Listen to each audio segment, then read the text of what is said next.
안녕하세요. 논문을 보다 보면 유기호를 발견할 때가 있습니다. 유는 합집합이라는 뜻입니다. 집합 A1, A2, A3, A4 등등등이 있다고 하겠습니다. 합집합은 유기호를 사용하여 나타낼 수 있습니다. U 오른쪽에 집합 AI를 적고 U 아래쪽에 집합은 I는 1부터 시작한다고 적습니다. 언제까지 합집합을 구할 것이냐? U 위쪽에 무한대까지 합집합을 구한다고 적어줍니다. 이렇게 탄생한 수학적 표현을 해석하면요, 집합 AI를 1부터 무한대까지 합집합 연산을 하겠다는 의미가 됩니다. A1, A2, A3 점점점 무한대까지 합집합을 구한다는 뜻이죠. 학창시절에는 합집합을 표현할 때 A1U, A2U, A3U 점점점 이라는 표현이 익숙했는데, 좀 더 있어 보이게 표현하려면 가장 왼쪽에 보이는 형태로 사용할 수 있다는 겁니다. 우리가 예시에서 사용한 집합은 A1, A2, A3 점점점으로 1, 2, 3 인덱스가 붙어 있습니다.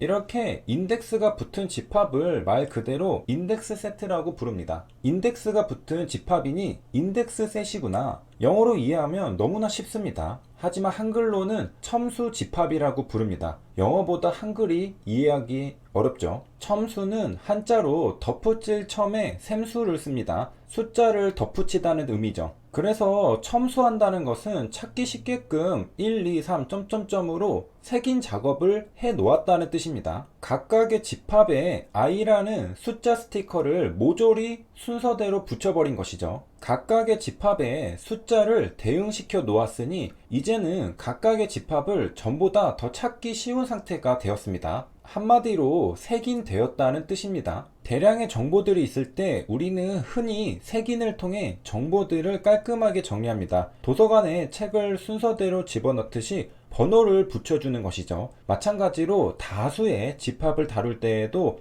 번호를 붙여주는 색인이 필요합니다. 수를 붙이는 첨수가 필요하죠. 수를 붙여주면 다수의 집합도 하나의 수식으로 깔끔하게 정리해낼 수 있습니다. 예시에서는 A1, A2, A3, A4 집합으로 깔끔하게 첨수하여 정리했지만, 원래 집합의 원소를 들여다보면 사실 따로 노는 집합들이었다는 걸 알 수 있습니다. 알파, 베타, ABC, 369, 서울, 부산, 제 멋대로 원소를 가지고 있는 집합들인데 숫자를 붙여주는 색인 작업을 한 겁니다. 그랬더니 깔끔하게 AI로 표시할 수 있게 되었습니다. 논문도 마찬가지입니다. 만약 저마다 따로 노는 집합들을 전부 언급하려면 쓸데없이 논문의 페이지 숫자만 잡아먹을 겁니다. 그런데 i라는 인덱스로 색인 작업을 해주니 깔끔하게 한 줄의 공식으로 설명할 수 있게 되었습니다. 집합에 첨수하여 얻게 된 이점입니다. 첨수된 집합들의 유니온 기호를 써주니 합집합을 구한다는 의미가 되었습니다. 간편하죠? 각 집합마다 숫자를 할당해주니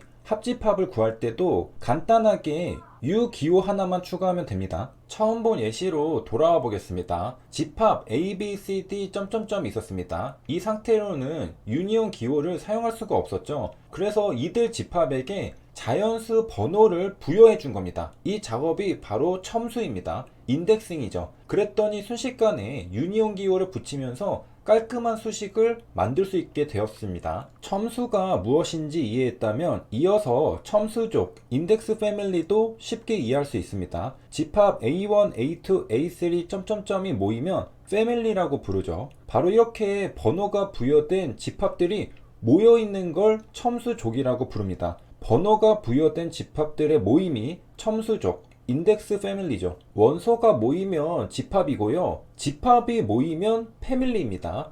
첨수된 집합이 모였으니 첨수 패밀리라고 부른 겁니다. 영어로는 인덱스 패밀리입니다. 정리하면 원소의 집합은 집합이고요. 집합의 집합은 패밀리입니다. 합집합 연산은 집합과 집합 간의 연산이죠. 원소와 원소 간의 연산이 아닙니다. 그래서 유니온 기호를 사용할 때는 집합이 아니라 패밀리가 등장하는 것입니다. 이미의 패밀리 F에 대해 합집합은 UF로 표현할 수 있습니다. F는 집합의 집합인 패밀리입니다. 왜? 합집합은 집합과 집합 간의 연산이기 때문이죠. F는 원소의 집합이 아니라 집합의 집합이라는 뜻입니다. 그래서 F는 집합으로 이루어져 있습니다. 즉 F의 원소는 집합입니다. A가 F에 속하죠. A는 집합입니다. A와 같은 집합들이 모여서 F를 구성하고 있는 것이죠. A도 집합이기 때문에 A도 나름대로 원소를 갖고 있습니다. 그리고 합집합은 이런 A와 같은 집합들의 원소를 모두 합친 겁니다. 원래는 집합 A, B, C, D, 점점점 이렇게 독립적으로 존재하는 집합들이 있었습니다. 그런데 집합을 모아서 하나의 집합을 만든 겁니다. F는 A, B, C, D, 점점점 이렇게 집합의 집합을 만든 것이죠. 이것이 패밀리입니다. 그리고 유니온은 패밀리 F 안에 있는 A, B, C, D, 점점점 집합들의 원소를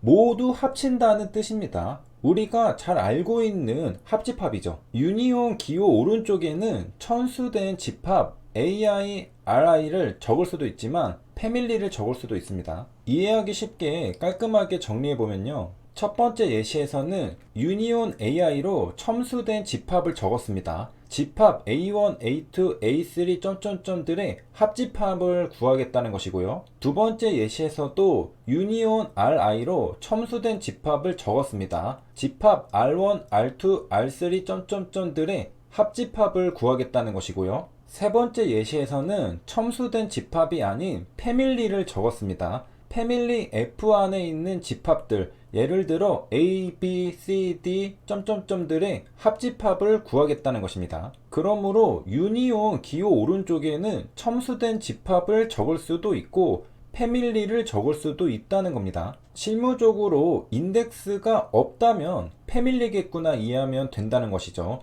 반대로 인덱스가 있다면 첨수된 집합이겠구나 이해하면 된다는 것이고요. 그러므로 유니온 AI처럼 원소의 집합에 유니온 연산을 할 수도 있고요. 유니온 M처럼 집합의 집합에 유니온 연산을 할 수도 있습니다. 그러니까 원소의 집합으로 적혀 있든 집합의 집합으로 적혀 있든 찰떡같이 알아들어야 한다는 겁니다. 이렇듯 유니온 기호 옆에는 집합을 적을 수도 패밀리를 적을 수도 있습니다. 참고로 패밀리는 컬렉션이라고도 불립니다. 두 집합에 대하여 유니온 연산을 하면 오른쪽 연두색 복숭아가 되고 두 집합에 대하여 인터섹션 연산을 하면 연두색 자두씨가 됩니다. 논문을 보면 S는 시드셋입니다. 셋이니까 집합이라는 뜻이죠. 집합 S 안에는 원소 VI가 들어있습니다. 원소 VI는 각각의 영상이라고 합니다. 각각의 영상들이 모여서 집합 S를 구성하고 있는 것이죠. 집합 S에는 각각의 영상들이 있는데 이 영상들마다 연관된 영상 집합 RI가 있습니다. CI는 바로 RI 집합들의 유니온 연산을 의미합니다. 세 줄요약입니다. 집합은 원소의 집합입니다.